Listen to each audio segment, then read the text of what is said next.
Hi everyone and welcome back to IS Podcast, ISV's show for schools and the wider community. I'm Natalie Mutafis.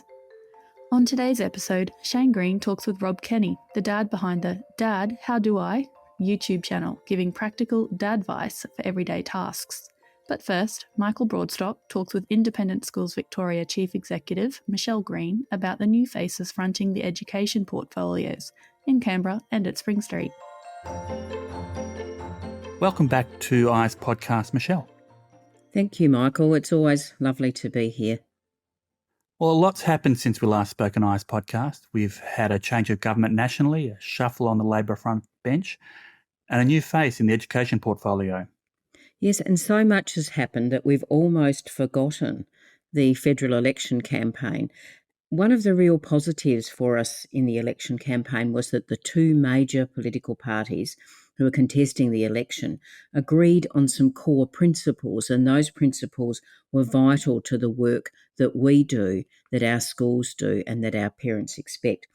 We had both the Coalition and the ALP talking about how much they value independent schools as vital partners in our education system, alongside government and Catholic schools, which is really great for parents to know that their decisions are supported. So, along with that came a commitment to funding and government support for parents' right to choose independent schooling. Not commitment that independent school parents would get more than anybody else, as a matter of fact they get much less, but a commitment that there was a right for government support. So it reflected a really long-standing bipartisan support for non-government education, and that was wonderful in the election campaign. Yeah. I think it's fair to say there was a bit of a surprise when a new ministry was announced and Jason Clare became the new Education Minister after Tanya Plibersek, who'd been Shadow Education Minister for 6 years, became Environment Minister. Yes, that's right. And it was a surprise for us. But firstly, let me congratulate the new minister on his appointment. We know he's got a strong commitment to the importance of education. We know from what he said publicly that he believes education to be a powerful cause for good, and we can all support that and support him in his views. We look forward to continuing the positive and constructive relationship that we had with Tanya Plibersek. We know that Tanya had a strong passion for education. We're really pleased that Mr. Clare also has a strong passion for education, and we're looking forward to what we can do together. And of course, in Victoria, there's also been changes in the education portfolio. That's right, Mike. James Merlino announced that he wouldn't be contesting the November state election and that he'd be stepping down as Education Minister. We think it's important to pay tribute to James Merlino. He had a genuine interest in and enthusiasm for education and for student well-being. Also, an enthusiasm for the arts in education, which we particularly appreciated. James knew the important role of all schools and their teachers in nurturing and transforming lives of young people. And it was great that we were able to use the partnership between government, independent and Catholic schools with the minister to provide some real changes in education. So I thank James for the approach he took. He was always open to engagement with us and with our schools. He attended ISV functions. He engaged with our principals. Some of our questions were fairly frank, and he gave us fairly well-considered responses to our questions and also questions that our principals had. So we thank him for that and wish him all the best. And our new Education Minister? Natalie Hutchins is the state's new Education Minister, and we congratulate her on her appointment. She has extensive ministerial and parliamentary experience, and she brings this to the role. And so we're looking forward to continuing our strong relationship with the Minister, the Department and with the government, something we've had with education ministers from both sides of politics over many different governments now. You're listening to IS Podcast. Away from politics and a change of pace, the arts, obviously they play a very important role for us at ISV, and we've got some important celebrations and events coming up in August. The first of those is our annual student art exhibition. Yes, Mike, it's hard to believe this is our 17th exhibition. We've got 74 artworks from 7 schools, and just like the students who created them, the artworks are really diverse. So these works were completed in 2021. It's the second year in which most schools were part of continuing lockdowns and remote learning due to COVID-19. And we all know what trying circumstances they were. So it's a tribute to the resilience and the determination of teachers to deliver an arts-based curriculum online. It's a really interesting exhibition. You began the student art exhibition. Can you take us back to those early days and what you wanted to achieve? Yes, I wanted this to be beyond an art exhibition. What I was trying to do was to bring student voice and student agency into not only the deliberations of ISV, but also into the deliberations of people who don't always spend time with young people. So the idea was not to just have an art exhibition that was static, where we invited ISV principals and parents to come along, but to have something where there was traffic from all members of the public so that people could see the great work that young people are doing and pick up on some of the themes that are important to young people as we go forward. And from that respect, we now have the largest collection of online art images from young people over now 17 years. And we can do some retrospective work with that. But also what we've got is a group of young artists now who are coming back to us and saying, do you know, you made a change for me when I saw my art hanging in your exhibition, and it's had an impact on my life. So it's had a great spin-off. Fantastic. And now we've got a new dedicated public gallery space at the Docklands. That's right. We're really fortunate to have the space at the Docklands, because what it does is it underlines that we are part of community, that this is not a transitory exhibition which is in a gallery where people have to be quiet and tiptoe around, where they can't bring their families, where they can't just interact with the artwork. So it's been a tremendous success. And Anne Smith, who's our arts learning executive, and her team have made it a really vibrant space. And COVID and lockdowns forced us all online, so we were able to launch an online student art gallery, IS Artworks, which displays not only the current exhibition, but also works, as I say, from previous years. It's really a living history. And of course, we're about to announce the results of our annual student poetry competition, which is part of our Arts Learning Festival. Yeah. As you know, Mike, this is always exciting for me because I have a passion for poetry. And when I read and see the poems, I'm so impressed and moved by the talent that we are seeing, a talent of young people. So we've seen the competition grow every year. This year, we've got a record number of entries, close to 400. And we've introduced a new category, performance poetry. Students have been asked to create a video of them performing their work. Now, I hear from the poetry team there are some really impressive entries. Just recently, I spent some time with a performance poet, somebody who not only writes poetry but collaborates with a team of musicians to provide evocative background for the poetry. So I have a feeling that we might see some very special spin-offs from the performance poetry category, which is becoming very, very popular. I'll look forward to sharing that with our ICE podcast audience as the next few episodes unfold. Yes, so will I. Let's not forget our annual Student Film Festival. It's also part of the Arts Learning Festivals, and entries are now open. Oh, yes, this is again something providing a showcase for the talents of students, but also providing us with a wonderful insight into where we are, where students are, what it is that floats their boat, if you like, what it is that they're concerned about, what it is that they're excited about. It's become a mainstay of the arts calendar, and this medium of short films really enables people to express themselves. So each year there's an array of styles and subjects. This year should be no different. I've already seen some ideas that people have in some of the films, so I'm really looking forward to it. Definitely looking forward to the films coming through there. Well, thanks again for joining us. We'll put links to all of that in the show description, so if you want to find out more, just click on the links. That's great. Thank you, Mike. Thanks, Michelle. When Robert Kenney started his Fix It YouTube channel, Dad, How Do I?, he wanted to make fatherly how-to videos just for his own children. Now he has over 2 million subscribers, a podcast and a book all about giving practical dadvice, from how-to videos, inspirational messages and good old-fashioned dad jokes. Talking with Shane Green from his home in Seattle, Washington State, Rob explains how it all started and how he became known as the Internet's dad. Rob, welcome to IS Podcast. Thanks for having me. Rob, let's start at the beginning. For those who don't know, what is Dad, How Do I, and where did the idea come from? Yeah, it's something I thought of. I have to adjust the time frame now because we're 2 years in. I did think of it a couple years even before I started the channel. I pictured one of my kids in the other room yelling, "Dad, how do I?" And that's where I came up with the name. And That's great. just trying to download some information from my head that I had to learn the hard way. Now, your own personal story is really important, isn't it? And that's really where the idea came from. Can you take us through that? Yeah, without getting very far into it, my dad left when I was 14 and my mom was unable to take care of us.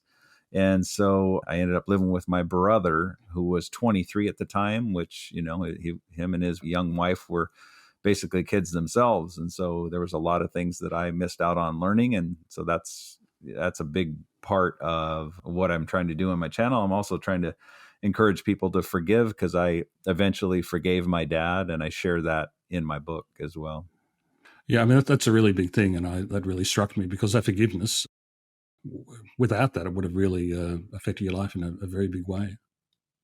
And I was allowing it to. I'm not trying to act like I was quick to forgive him. It took me a long time and through a lot of tears. And when I heard somebody say, unforgiveness is like drinking poison and hoping it somehow hurts the other person. When it was put that simple to me, that was something I could get my head around. And I was like, man, that is me. I need to let this go, because if I'm waiting for my dad to ask for forgiveness, it may never happen. And so I forgave him long before he finally did actually ask for forgiveness.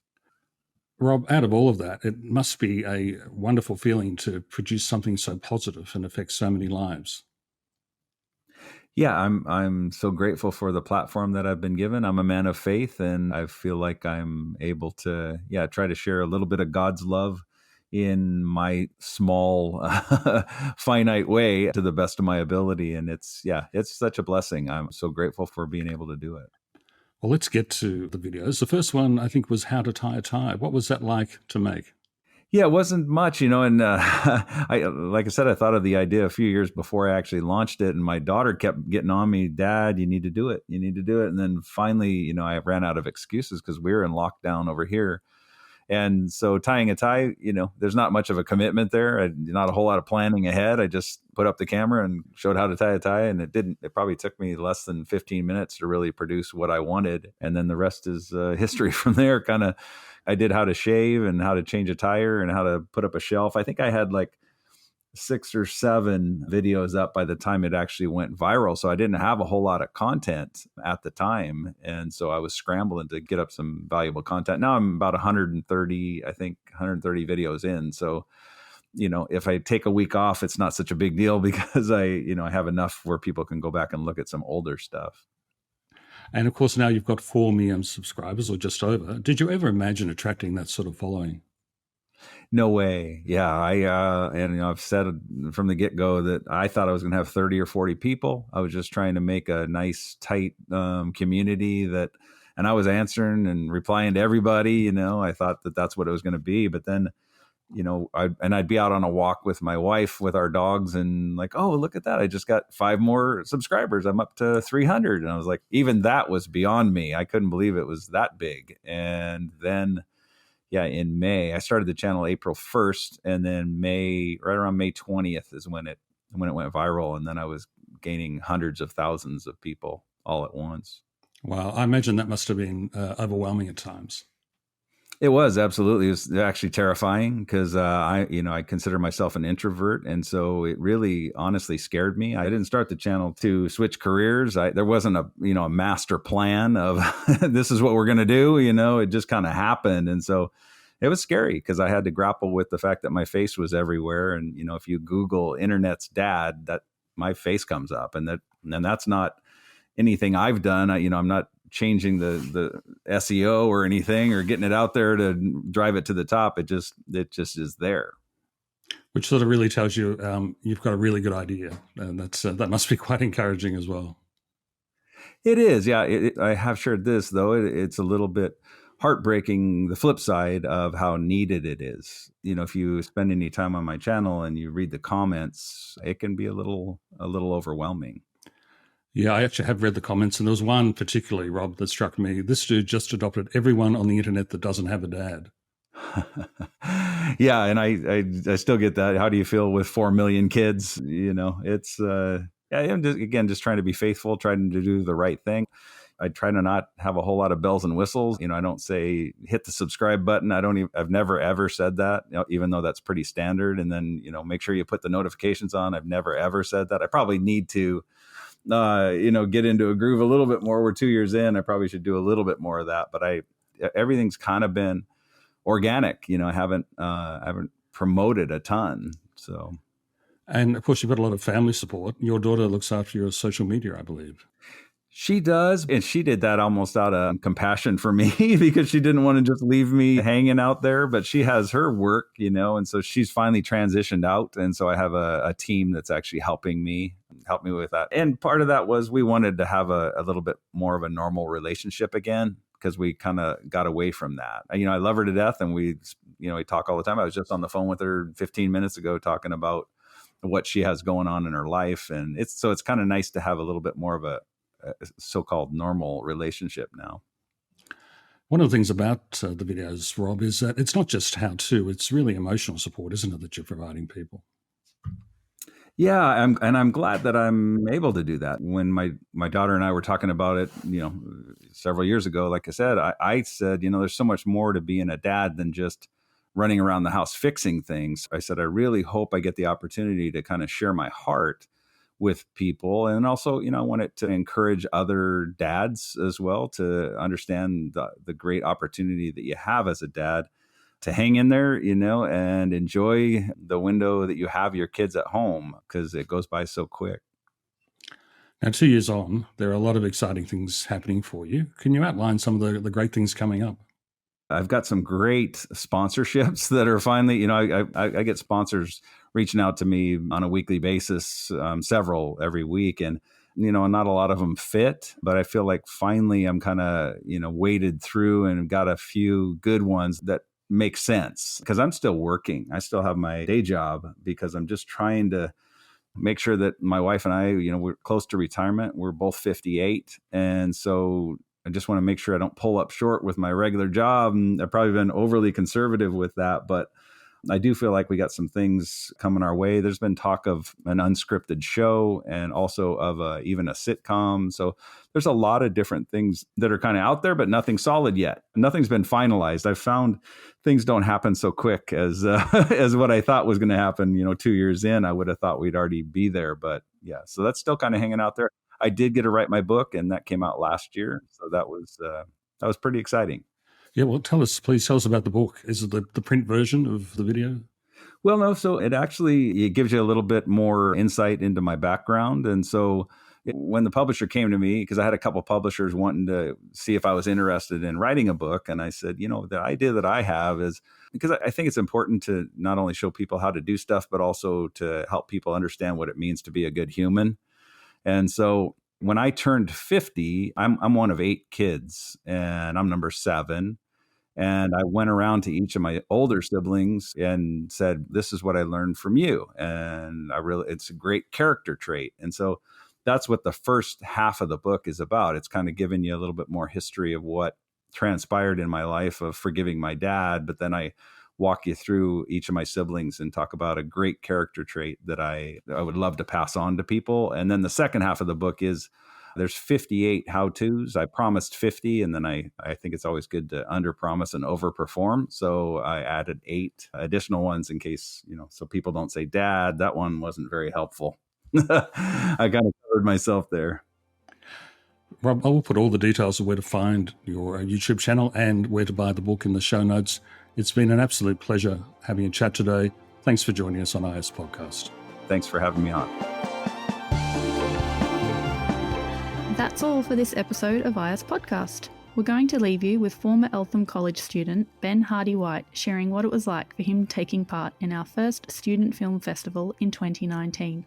We hope it encourages other young filmmakers to participate and that they enjoy the same warm reaction he received. You can subscribe to our podcast channel on Spotify, Apple Podcasts, Amazon Music, or wherever you get your podcasts from, so you can be notified of any new podcasts as soon as they land. And while you're there, we'd love it if you could rate and review us so more people just like you can find us.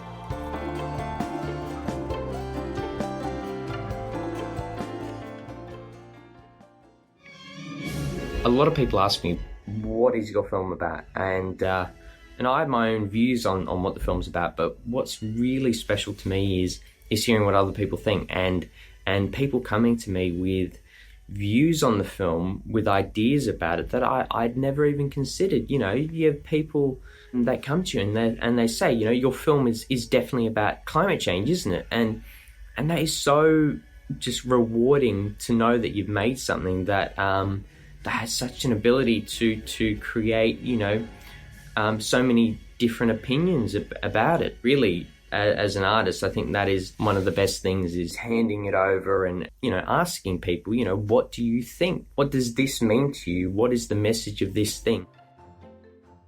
IS Podcast is brought to you by Independent Schools Victoria.